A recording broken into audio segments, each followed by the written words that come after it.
Use a timer in PowerPoint anywhere, anytime, for free. Let me show you how. So how do you access this free timer in PowerPoint? Easy. Download the ClassPoint add-in. From ClassPoint.io, you guys can download, and then you'll have the Inknote ClassPoint tab in your PowerPoint ribbon.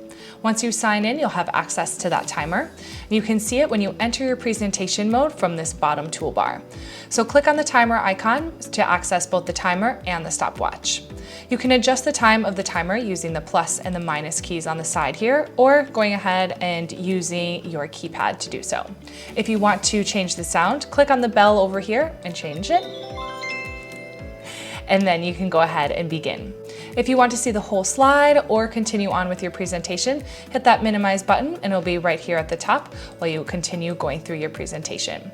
If instead you're taking a quick break or want your audience to focus on the task at hand instead of your slides, you can open it back up and maximize it to cover all of the slide. And that's it. In approximately 1 minute, you guys can begin using your very own timer anywhere in PowerPoint. Hope you guys enjoy it. Don't forget, download for free at ClassPoint.io. Thanks for watching. Hit that subscribe button. Turn on those notifications to catch our latest ClassPoint and EdTech tips and tricks videos.